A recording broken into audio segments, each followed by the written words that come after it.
ঢাকার মিরপুরে ডিওএইচএসের মতো অভিজাত, নিরাপদ এবং নিশ্চিন্ত আবাসিক এলাকায় যখন কেউ বলে আমরা আইনশৃঙ্খলা বাহিনীর লোক, তখন কি কারো মনে কোনো সন্দেহ বা সংশয়ের উঁকি দেবে? কখনোই না। ২০ জুলাই রোববার বিকেল ৩টা, ডিওএইচএসের ৭ নম্বর অ্যাভিনিউ ১১ নম্বর রোডের ৮০৭ নম্বর বাড়ি। এই বাড়ির মালিক অবসরপ্রাপ্ত মেজর সাবের আলী। তবে সেদিন বাড়িতে ছিলেন ভাড়াটিয়া বোরহান। দরজায় কড়া নাড়া ৫ জন ব্যক্তি পরিচয় দেয় তারা সেনাবাহিনী এবং গোয়েন্দা সংস্থার লোক। তাদের কথায় ভয় পেয়ে যান ভাড়াটিয়া, বললেন কোনো অবৈধ কিছু নেই এখানে। কিন্তু ততক্ষণে তারা ঘরে ঢুকে তল্লাশি শুরু করে দিয়েছে। তাদের মধ্যে ছিলেন অবসরপ্রাপ্ত লেফটেন্যান্ট ইফতেখার ও কর্পোরাল মুকুল, সঙ্গে আরও কয়েকজন যারা মুখে বলছে অভিযান চলছে। তারা কিছু অস্ত্র খুঁজে পায়নি, বরং ঘরের দামি জিনিস, ঘড়ি, মোবাইল, সোনা, ল্যাপটপ সব ব্যাগে ভরে ফেলতে শুরু করে। এখানেই মোড় নেয় ঘটনাটির। বাসার বাইরে দাঁড়িয়েছিল একজন পরিচিত মুখ, স্থানীয় সোর্স হারুনুর রশিদ। তার চোখে সন্দেহ জাগে, সেনাবাহিনী যদি অভিযান চালায় এত লোক ঢোকার কথা নয়, গেট পাস ছাড়া তো অসম্ভব। তার সন্দেহ বাড়ে।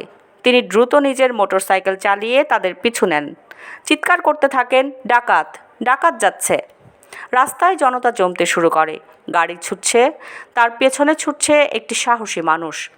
তারা গাড়ি নিয়ে পৌঁছে যায় এনডিসি চেকপোস্টে, কিন্তু সামনে থাকা আরেকটি প্রাইভেট কার আটকে দেয় তাদের গতি। আর তখনই আশেপাশের লোকজন একজোট হয়ে ধরে ফেলে ৪ জনকে। তাদের পুলিশের হাতে তুলে দেয়া হয়। আর বাকি ৪ জন তারা আগেই পালিয়ে যায়। তাদের মধ্যেও ২ জন ছিল সেনাবাহিনীর বর্তমান সদস্য।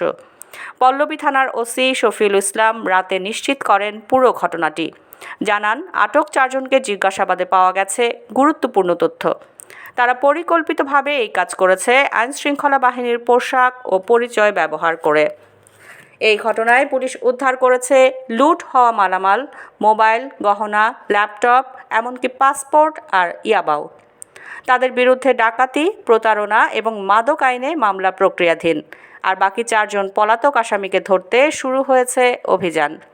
তবে প্রশ্ন থেকেই যায়, যারা একসময় দেশের নিরাপত্তায় কাজ করেছেন তারা কিভাবে এমন অপরাধে যুক্ত হন?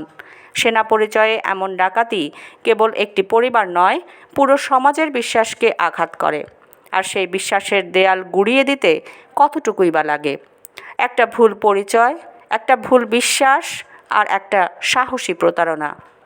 আজ যদি হারুন না থাকতেন, আজ যদি কেউ চিৎকার না করতো ডাকাত যাচ্ছে, তাহলে কি এই ঘটনা আর ধরা পড়তো? এবার হয়তো সবারই প্রশ্ন করা উচিত, পরিচয়ের বাইরে মানুষটাকে। এই ঘটনায় হারুনের মতো সাহসী মানুষ আমাদের শেখায় সমাজে কিছু মানুষ এখনও আছেন যারা অন্যায় দেখলে মুখ ফিরিয়ে নেন না। Sadia Afroz, desk news, 0 TV.